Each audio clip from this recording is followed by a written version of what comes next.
Alright, magandang gabi na ho sa lahat natin ng mga viewers, Luzon, Visayas at Mindanao all over the world. Welcome naman sa ating panibagong video, panibagong reaction, mga ka-action, mga kakamping. So, eto naman po si Ate Girl, na piling matalino pero laging nasusupalpal natin sa programa natin. Eto naman, may mga sinasabi naman siya dito sa mga sumusuporta kay Mr. President Bongbong Marcos. Bago ako magbigay ng aking sariling opinyon, eto po, panoorin po muna natin ito si Ate Girl. Ang dami pa rin bulag na nagsusupport kay BBM, ano? Hindi nyo ba nakikita ang Pilipinas? Hindi nyo ba nakita ang gulo? Hindi nyo ba nakita ang nakawan? Hindi nyo ba nakita kung saan napunta ang pera nyo? Mga trolls, mga bayaran kayo.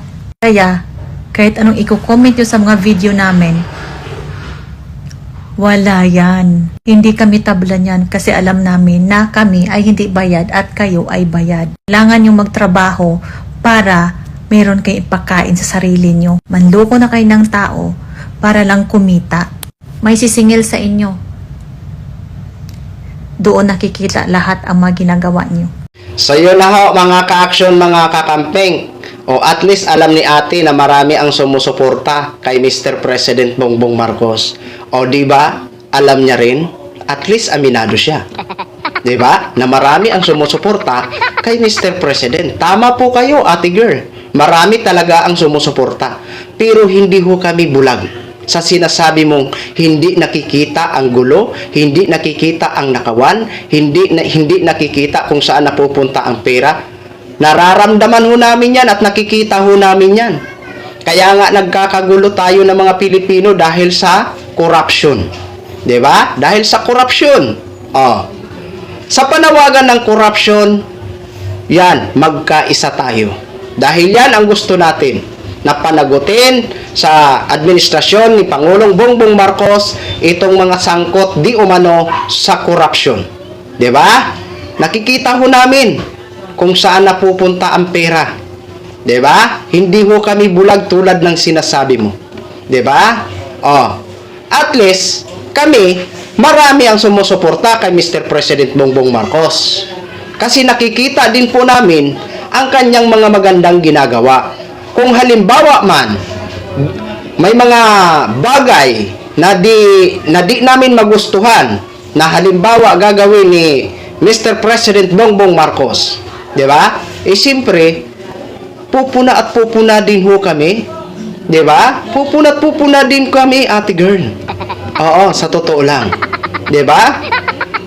Pero kayo, marami ba kayo? Ate Girl, kakarampot lang kayo. Dahil kung marami kayo, nakikita ho namin yan sa mga rally nyo. Anong nangyari sa rally nyo noong October 12? Nga. 'Di ba? Nga. Ngayon, sasabihin mo, mga bayaran? Nasaan ang pruweba mo na binabayaran itong mga supporters o sumusuporta kay Mr. President Bongbong Marcos? 'Di ba?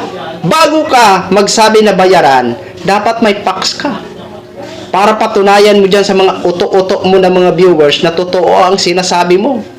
Kasi kung magsasabi ka lang na bayaran at wala kang facts, ano lang yan? Mima lang. May masabi ka lang. 'Di ba? At dyan sa sinasabi mo na manloko para kumita, talaga lang, sino nga ba talaga ang manluloko, Ate Girl? 'Di ba pinagluloko mo rin ang mga viewers mo? 'Di ba? Hindi man kami perpekto, pero wala kaming ginagawang fake news na katulad mo. Sino nga ba talaga ang nanluloko ng kapwa Pilipino? Tapos sasabihin pa pananagutan sa taas. Yes, totoo po yan ang sinasabi mo. Pero kikilabutan ka sa sinasabi mo. Dahil ikaw mismo tinatamaan sa sinasabi mo. 'Di ba? Dahil ikaw din mismo nanluloko ka ng mga viewers mo. Sinong niluloko mo? Kapwa mo Pilipino. 'Di ba, Ate Girl? Eto. Isa ito. Ayan. Ano sa tingin niyo yan? Supporters ba yan? Ng mga DDS? May caption pa. Sigaw ng taong bayan, BBM resign. Sos, Mariosa. Mga ka-action, isa po yan na panluloko sa kanyang mga viewers. Dahil procession po yan. Noong October 12 sa Quezon City. Lana Balgran po yan, procession po yan sa Quezon City noong October 12. Ngayon, pinapalabas niya na BBM resign ang sinisigaw. Sos, Maria Josep ate. Di ba isa yung panluloko? Di ba? Kung may nanluloko man dito, walang iba kung hindi ikaw. Ito pa, isa pa. Ayan. Ano ang caption niya? Hilain nyo na si BBM, hilain nyo na si BBM palabas ng Malacanang Palace. Saang rally ba yan? Sa Pilipinas ba yan, mga ka-action? Grabe ang kumalat na fake news dyan. Grabe ang kumuha ng video na yan. At pinapalabas, rally daw ng mga DDS supporters. Ang tanong, sa Pilipinas ba yan nangyari? Hindi po yan sa Pilipinas. Sa Nepal po yan, may video po yan. Sa Nepal po yan, mga ka-action. Tapos sasabihin ni ate girl, nanloko lang para kumita. Sino nga ba talaga ang nanluloko ng kapwa Pilipino? Diba, ate girl? Kahit i-stop nyo po, kahit puntahan nyo po ang page niya, Diyos, grabe ang mga kasinungalingan na pinapakalat. May video pa yan na pinagluloko din ng kanyang mga supporters na di umano nakalabas na daw ang tatay digong niya. Sus, Maria Josep. Ay ambo. Alam niyo sa mga viewers nito, kayo mismo ang pinagluloko nito. Sa totoo lang. Kayo ang pinagluloko nito.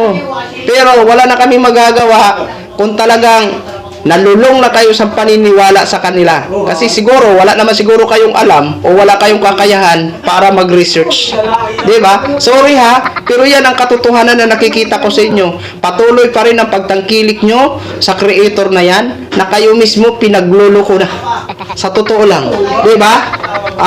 Kaya hindi ho tayo mahinto-hinto sa bangayan dito sa social media dahil dito sa mga maling mga impormasyon na pinapakalat sa mga social media platform nila. Di ba? Ngayon, ate girl, sino nga ba talaga ang nanluloko ng kapwa Pilipino? Di ba ikaw? Mahiya ka naman. Hindi ka na kinilabutan sa sinasabi mo. Pananagutan sa taas. Tama ka po. Pananagutan po talaga sa taas yan. Dahil isang masamang ano po yan, masamang gawain po yan. Yung manloko ka ng kapwa mo Pinoy. Di ba? Sa totoo lang. Di ba mga ka-action? Ngayon nahuhawang ka na, ate girl. Yan lang ho, mga ka-action, mga kakambing no. Maraming salamat po sa lahat natin ng mga viewers Luzon, Visayas at Mindanao all over the world. Ako po, ang inyong likod, si The Action Man. Good evening, everyone!